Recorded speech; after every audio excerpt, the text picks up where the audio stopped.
The King of Kashi, the great archer, Shikhandi, the mighty warrior, Dhrishtadyumna, Virata, and the unconquerable Satyaki.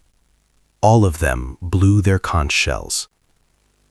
The sound that began with Krishna and Arjuna, and then spread through Bhima, Yudhishthira, Nakula, and Sahadeva, now extends even further across the Pandava side of the battlefield.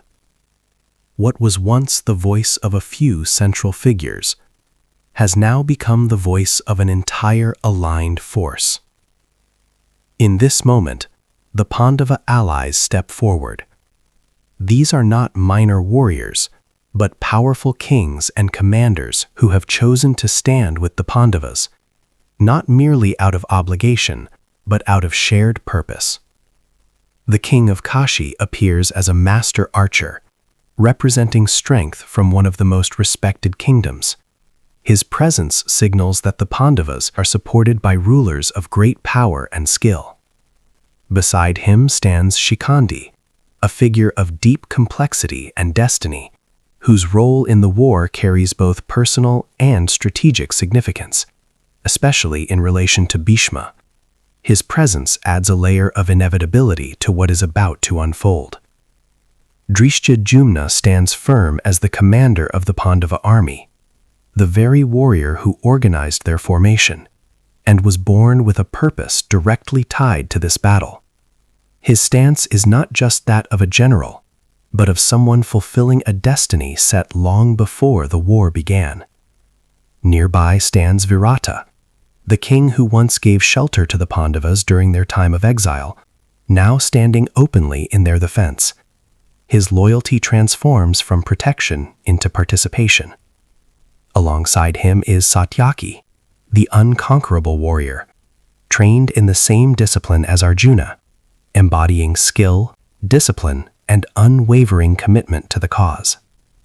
In the visual representation, the battlefield opens wide on the Pandava side.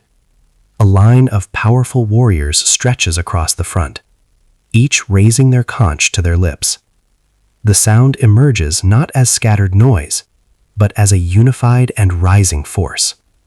Their armor reflects the golden light breaking through the sky, while banners move steadily in the wind.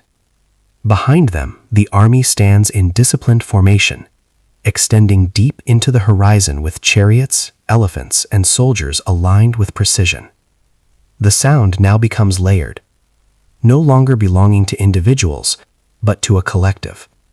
It carries intention, direction, and unity. It does not overwhelm the senses like the earlier roar of the Kaurava army. Instead, it cuts through with clarity, as if each note is part of a larger design. This moment reveals a deeper shift in the nature of power on the battlefield. What was once a comparison of strength between two armies is now becoming a contrast between two forces of energy. On one side stands power driven by dominance and control. On the other stands power shaped by alignment, purpose, and shared belief in what is right. In this verse, the Pandava's strength is no longer defined by individual heroes or even family bonds alone. It has evolved into something greater, a unified force of kingdoms, warriors, and intentions moving together toward a common purpose rooted in Dharma. In this way, the sound of the conches becomes more than a signal of war. It becomes a declaration that when individuals and allies align with truth and purpose, their collective strength becomes something far greater than the sum of its parts.